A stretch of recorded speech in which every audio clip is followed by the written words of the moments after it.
What would it take for Boston to win the East? Because the So, throne is crumbling over there. Here's the thing. I've been around LeBron James a super long time. Mm-hmm. And until LeBron James leaves Cleveland or has an accident, which I'm not advocating in any way, shape, or form, the Cleveland still wins. I just think LeBron James is that good. The Celtics don't have an answer for him. They hope it's Jay Crowder. It's not. They hope it's Jaylen Brown. It's not. So as constituted, and we don't even know what Cleveland is at this moment, but we do know this much, that LeBron James is still on their team, and I have a hard time picking against LeBron James. I've done it a couple times before, and it's always come back to bite me.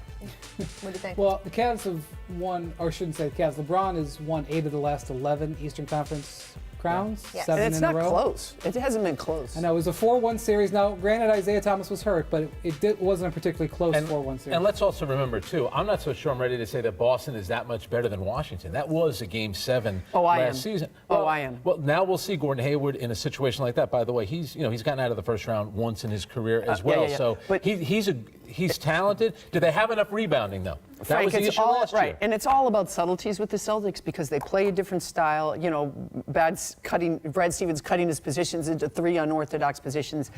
Al Horford, people didn't understand. They still don't understand in Boston how important he was to them for the little things that he did. Yeah. I think Gordon Hayward's going to be the same way.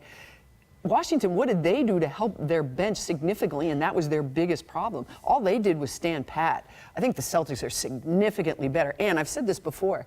You look at their future with the Brooklyn pick next year. If the Lakers pick falls between 2 and 5, the young picks they have, if it doesn't, then they get the Kings pick in 2019. Is there any team in the league besides Golden State right now positioned better than the Boston Celtics for the future? I would take the Celtics' future over the Cavs' future. But, Absolutely. But short term, I'm taking the Cavs. And that's why, too, you keep talking about the future, but it seems to be part of the plan. They hired all these analytic guys in Boston, and they crunched the numbers, and they came back and said, we have to wait for LeBron to get old and go away for us to finally be good. Because he's still there, and they're still going to go to the finals again. But Frank, he's that much better. But they added a pretty big piece in Gordon Hayward, and they might add another piece going forward. I don't think they're done. I never feel like they're done because they have so many valuable draft chemistry a little bit getting rid of Avery Bradley. That was kind of a glue guy on the team. We'll see, and he was a very, very good defender, big on the thing ball for defender. Boston They're is- looking at Marcus Smart to pick up his defense and to Is take Boston that going spot. to give Isaiah Thomas a huge contract in a year from now? That, as you look at the future of the Celtics, that's the big question. And as he keeps pushing for that Brinks truck, and whether that will As he should. cause, As whether he should, that will and I cause think any they will. consternation I think as they the will, year goes. unless they make a blockbuster deal.